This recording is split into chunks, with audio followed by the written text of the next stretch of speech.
bukod sa ngayon patuloy na humihingi ng paliwanag si Jellica, isa pang babae ang nakabuo ng maraming katanungan sa lahat ng mga pangyayari. Ang kasalukuyang may bahay ni Nestor, 35 years old, si Carla Reyes. Hi Carla, magandang gabi sa'yo Carla. Carla, kanina ka pa emosyonal, ano? Carla, simula pa lamang kanina, nagsisimula tayo, ay nakikinig ka na doon sa ating gallery, sa pinag-uusapan natin dito. At kanina lang, very emotional, umiiyak ka na, hindi ba? Anong masasabi mo sa lahat ng mga narinig mo? Sakit kasi, sakit talaga.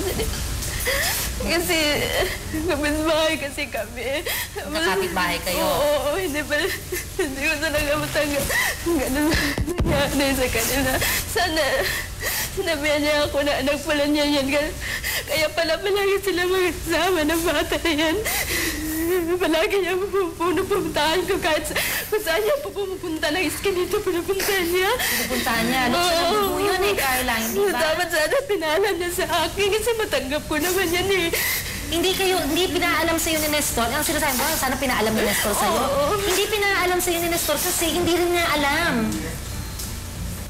Last year din lang niya nalaman. Tama ba, Nelia? Ano to? September ba nalaman? September din lang nalaman, Carla. So wala rin siyang alam. Hindi niya alam. Ngayon nga lang natin may explain na kung bakit siya ganun ka-close dito kay Jellica is because paray pala talaga siya ni Jellica, hindi ba? Carla, gaano na ba kayo katagal nagsasama ni Nestor? Matagal na. Matagal na. Ilang years na? 16 na po. 16 na po. 16 years na. Kasal ba kayong dalawa? Hindi po. Hindi kayo kasal. Carla, kilala mo ba itong si Emma? Hindi po kasi masyado kasi nandyan lang kasi ako sa bahay. Hindi masyado. Pero anong pagkakakilala mo kay Emma? Kasi mag-best friend sila yung ano... Ni Nelia. Oo. Pero nakita ko na yan siya kasi magkapit-bahay lang kami. Pero hindi ko alam na ano pala. Hindi mo ba alam na nagkaroon sila ng relasyon before? Hindi. Hindi mo rin alam. Oo. Carla, paano mo tatanggapin ang katotohanan ito? Kaya mo bang tanggapin ang katotohanan ito na si Nestor ay may unang anak kay Emma? Handa ka ba na malaman ito ng mga anak mo? Opo. Kasi anak naman yan ng asawa ko. Dahil anak naman siya ng asawa mo.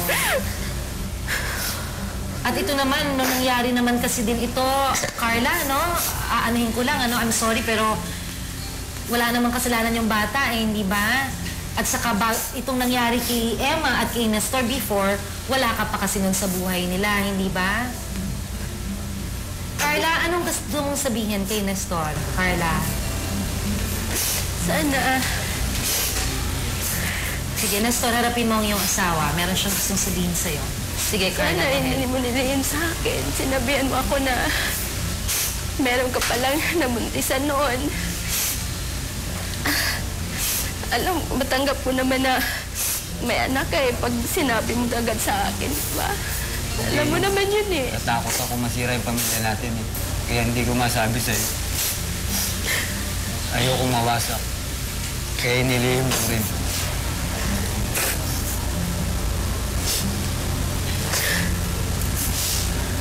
Nestor, ano pa ang gusto mong sabihin kay Carla? Ako may nagkasala. Patawarin mo sana ako. Yun lang gusto ko marinig sa'yo. Maunawaan mo yung bata na tinuturing kong isang anak. Mahalin mo rin. Carla, anong gusto mong sabihin kay Emma? Sana magkaayos na tayo lahat. Para wala na ano, yung mga sakit.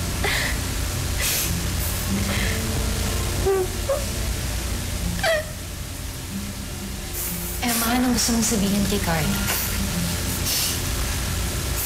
Alam mo, Carla, ginawa ko lahat ng game na to para hindi kayo magkaiwala yung gusto.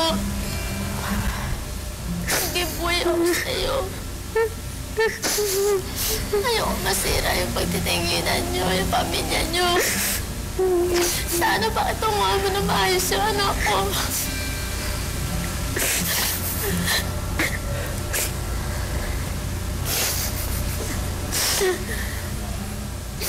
Unahin po natin ang paggabay kina Carla, Nestor at Emma, ang mga adult sa totoong kwentong buhay natin ngayong gabi para matulungan silang harapin ang mga lihim na nabunyag ngayong gabi. Tawagin na po natin ang ating gabay sa buhay, Sam Mendoza. Brother, I need you here. Magandang gabi sa'yo, brother. Magandang gabi, Jean. Hindi aksidente na ako yung gabay sa buhay niya. Hindi aksidente na ikaw ang gabay sa buhay ngayong gabing ito. Bakit mo nasabi yon, Sam? Sa 18 years na po itong si Jessica, parang may isang boses na dapat naririnig.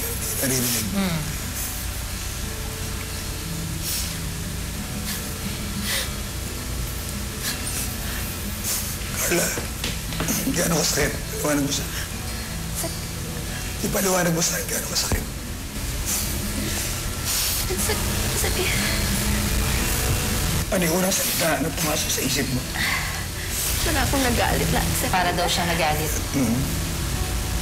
Galit na ako.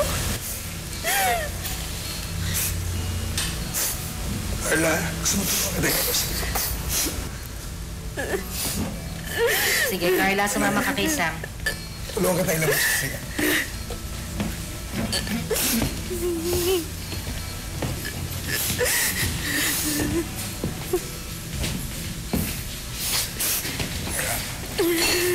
Ilabas mo sa blato yung galit mo. At ng galit.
Angelica,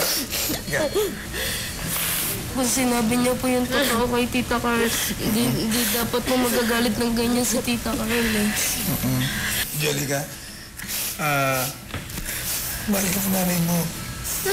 Yun yung pinakamaganda niyang pwedeng gawin ng pagkakataon na yun. Tama ba? Yung nanay mo, umiiyak siya. Mahal ka niyan. Tingnan mo yun.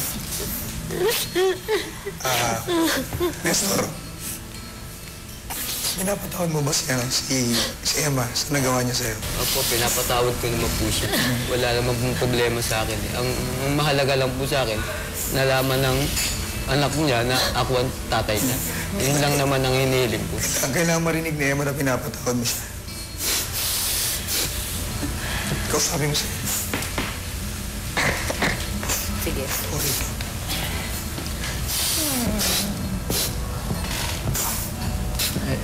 Emma, kung sakaling ikaw'y lumayo, pinapatawad kita kahit saan ka magpunta. Nandito lang ako. Kung kailangan mong tulong ko, nandito lang ako. Hindi ko po habayaan yung anak natin, Angelica. Sagot mo ron. Patawarin mo din ako. Nandiyan dalawa. Jean, wala silang closure, no? Carla, okay lang ba para sa bata? Magyayakap siya dalawa. Gusto mo magyakap yung magulang mo? Opo. Request ng anak mo. Request ng anak mo. Okay, magyakap daw kayong dalawa. Alam? Sana hindi ka na lumayo eh.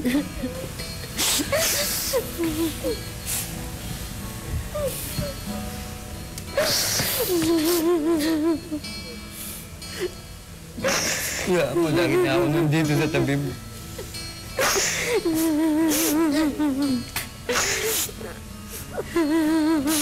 Hindi ka na nag-iisa. Basta kung wala kang ginagawa sa bahay niyo, punta ka sa bahay. Naibukas yung pinto para sa'yo.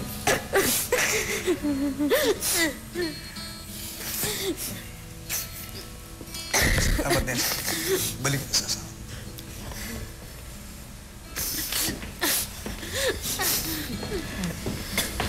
Nestor, kailangan kayo paliwanag sa kanya. Carla, sa nakita mo ngayon, sana maintindihan mo. Wala naman akong magagawa. Pare-pares naman kaming... Hindi naman ako nagkasala sa'yo. Kaya sana patawarin mo rin ako. Sana may paliwanag mo sa mga anak natin na ganito. Bahala ka na. Paliwanag mo na lang. Basta ako, sana patawarin mo kami dalawa ni Eva. Yun lang inihiling ko sa'yo. Sana pag-uwi natin, okay pa rin ang samahan natin. Carla, wala sa kasalanan. Mapapatawag mo ba yung mo? Sabihin mo sa kanya. Eston, pinapatawag na kita.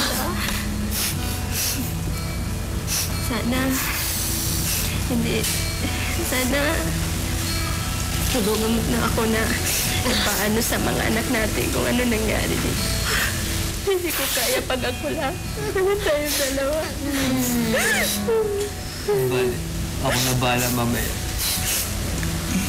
Huwag magyakap mo na lang.